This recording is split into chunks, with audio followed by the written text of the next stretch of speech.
ലൈഫിൽ ഇന്നേ വരെ ഒരു പേപ്പർ പോലും കൈകൊണ്ട് മുറിക്കാത്ത എനിക്ക് കിട്ടിയ ഒരു 8-5 പണിയാണ് ഇന്നത്തെ വ്ളോഗ്. എനിക്കൊരു അസൈൻമെന്റ് കിട്ടി, ഒരു 15 പേജിന്റെ സ്ക്രാപ്പ് ബുക്കിൽ നമ്മുടെ ഡിജിറ്റൽ ഹാബിറ്റ്സ് ട്രാക്ക് ചെയ്ത് അത് അനലൈസ് ചെയ്ത് എഴുതണം എന്നായിരുന്നു അസൈൻമെന്റ്.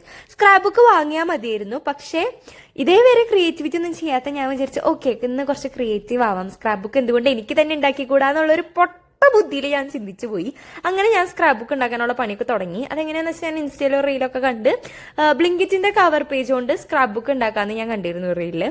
അപ്പൊ ഞാൻ അങ്ങനെ എന്റെ പണിയൊക്കെ തുടങ്ങി 2-3 മണിക്കൂറൊക്കെ ഇരുന്ന് കുത്തിരുന്ന് കട്ടൊക്കെ ചെയ്ത് ഒരു ബുക്കിന്റെ ഷേപ്പിലൊക്കെ അതാക്കി. ആദ്യം വന്നപ്പോൾ ഇതായിരുന്നു അതിന്റെ ലുക്ക്. അതിട്ട് പിന്നെ ഞാൻ വീണ്ടും ഒരു ബുക്കും കൂടി ഉണ്ടാക്കിയിട്ടാണ് എനിക്ക് 2-3 ബുക്ക് ഉണ്ടാക്കിക്കൊണ്ടുവന്ന ഒരു 15 പേജ് എത്തിക്കാൻ. അങ്ങനെ എത്തിച്ച് ഞാൻ വീണ്ടും ഈ കത്രിക കൊണ്ട് കാട്ടുന്ന എക്സൈറ്റ്മെന്റ് എനിക്ക് പിന്നെ ഒട്ടും ഉണ്ടായില്ല. കാരണം പിന്നെ എല്ലാം എന്റെ കയ്യിൽ നിന്ന് പാളിപ്പോവാണ് ചെയ്തത്. പിന്നെ ഞാൻ സ്ക്രാപ്പ് ബുക്ക് ആ ബ്ലിങ്കിറ്റിന്റെ കവറിന്റെ അറ്റത്തെ ഡിസൈനൊക്കെ കട്ട് ചെയ്ത് അതിൻ്റെ ഉള്ളിൽ വെച്ചിട്ടൊക്കെയാണ് ഞാൻ ചെയ്തിരുന്നത്. കാരണം അത്രയും ക്രിയേറ്റിവിറ്റി എൻ്റെ ഉള്ളിൽ നിറഞ്ഞു പോവുകയായിരുന്നു. പക്ഷെ അവസാനം ചെയ്തു വന്നപ്പോൾ അത്യാവശ്യം വലിയ കുഴപ്പമൊന്നും ഇല്ലാണ്ട് ഈ സ്ക്രാപ്പ് ബുക്ക് നല്ല ഭംഗിയിൽ എന്നെ കൊണ്ട് പറ്റാവുന്ന മാക്സിമം രീതിയിൽ ഞാൻ നല്ല വൃത്തിക്ക് ചെയ്തു. പക്ഷെ പിന്നീട് സംഭവിച്ചതായിരുന്നു പ്ലോട്ട് ട്വിസ്റ്റ്. നമ്മൾ ഇന്നലെ ഉണ്ടാക്കിയ സ്ക്രാപ്പ് ബുക്കാണിത്.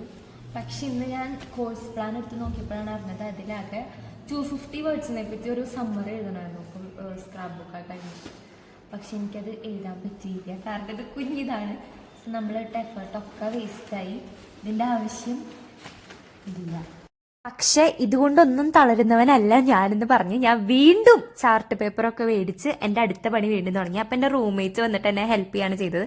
അത് ഞാൻ അടുത്ത വ്ളോഗിൽ കാണിക്കാം. Bye bye.